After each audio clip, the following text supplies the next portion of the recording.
नजासत गलीजा कौन कौन सी है? इंसान के बदन से जो ऐसी चीज निकले कि उससे गुस्ल या वजू वाजिब हो जाए, जो चीज निकल रही है उससे गुस्ल करना या वजू करना वाजिब हो रहा है, तो वो नजासत गलीजा हैं। जैसे पखाना, पेशाब, बहता खून, इस बहने वाला खून नापाक है, जो बहने की मकदार में नहीं है उस खून का हुक्म फिर ये नहीं है। पीत, मुंह भर तय, हैज और निफास और इस्तिहाजे का खून, मनी, मजी, वदी, ये जो इंसानी बदन से निकलती हैं ये भी नजासत गलीजा हैं। जो खून जख्म से बहा ना हो पाक है।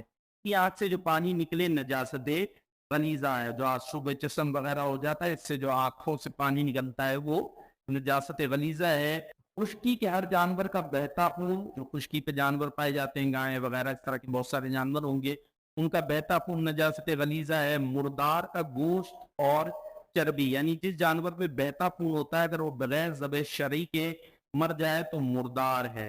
मुर्दार का जो गोश्त है और चर्बी है ये भी नजासत गलीजा है। नीज बुत मजूसी, बुत परस्त या मुर्तद का ज़बीहा भी मुर्दार है, अगर उसने हलाल जानवर मसलन बकरी बकरी वगैरह को भी बिस्मिल्लाह अल्लाह अकबर कहकर भी ज़बह किया है, तो ऐसी सूरत पे भी उसका गोश्त, पोस्ट, सब चमड़ा वगैरह नापाक हो गया। मुसलमान ने अगर हराम जानवर को भी शरई तरीके से ज़िबा कर लिया, जो शरई तरीका है ना, जिस तरह से गर्दन पे जो 4 रगें उसको काटा जाता है, अगर मुसलमान ने किसी हराम जानवर को भी शरई तरीके से ज़िबा कर लिया तो उसका गोश्त और उसकी जो खाल है वो पाक हो जाएगी, वो जानवर हलाल नहीं हो जाएगा। ठीक है, मैंने पहले भी अर्ज किया था, वो जानवर हराम ही का हराम है, लेकिन पाक होना और है और हलाल होना और है, तो ये चीजें उसकी पाक हो जाएंगी। सिवाय खिंजीर के कि वो नजसुल ऐन है, कि किसी तरह भी पाक नहीं हो सकता। जो खिंजीर है उसको कुछ भी कर लीजिए वो पाक नहीं होगा।